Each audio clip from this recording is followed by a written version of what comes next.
Welcome to Kenpo University. My name's Alan Babinick and I'm your instructor. Today we're talking about the rule of when you cat, you cock. Now, really this is just making sure that you follow the rule of never block, cock, or never block, cock, or check as a separate motion.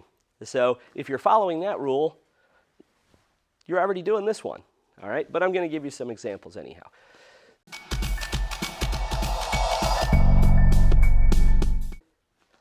Our friend circling the horizon against a right punch coming at me. I'm going to step off to the side into a cat stance and then step behind the guy's leg and punch him in the head.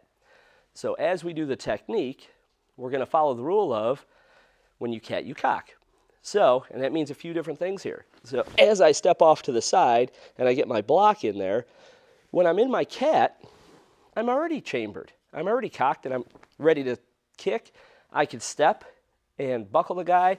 So the leg, because you're in a cat stance, you're already cocked and ready for the next move. All right? So when our hands, we're also ready. So as I block that arm down, I get this up, because remember, you don't want this up here because you'll get checked out or you can trap yourself. So you're blocking the arm inward, downward. This hand also came up. So now I can step forward and do my strike. I don't want to wait, and that's why you never block, cock, or check as a separate motion, because it messes up your timing and it puts extra bits in there and just makes you waste time.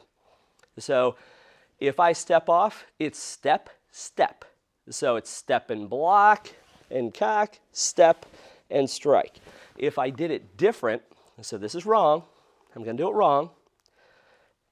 I got to think about how to do it wrong. If I was going to do this, I would step, block, bring my hand up, and then step. You see, that took 3 moves. It was step and block, and go to the cat even, then bring my hand up, and then step in and hit. Well, why would I want to do that in 3? I want to do it in 2, economy of motion, right? So as you're doing this, you're always going to get your hands ready as well as your feet. When you're in a cat stance, a 45 cat is ready, a 90 cat is not, to do things. Just as a side note, if you didn't watch the cat stance video. So if I was doing another technique, or let's do a kata.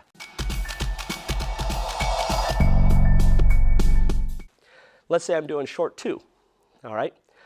So off of short 2, after I do my second downward diagonal sword hands, I cat in and I cock my hands back here. So again, my leg is in a cat stance. If I was coming towards you, I am ready to do whatever I want to do there. If I'm moving off to the side, well, he's 90 degrees to me. This cat's not really ready to do anything, okay, except I'm going to step out.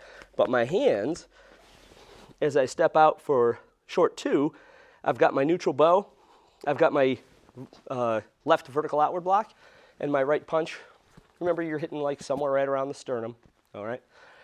So when you're doing that, as I was coming off of my last shot, when I cat, I cock my hands. And then you step out, and everything's ready to go as you're doing it. And if you look at short 2 and long 2, short 2 is all V steps. So you're catting all the time. Long 2 is all C steps. So you're still doing the cat, but you're rounding those corners off so you could go a little faster, or a little smoother, you might say. So the rule of when you cat, you cock is really just never block, cock, or check as a separate motion. And that way you're going to be faster, you're not going to be adding extra moves in there, and that should help you figure things out as far as the techniques. And when you're looking at your katas, that's why it's not pull your foot back, then your hands. I don't want to go 1, 2.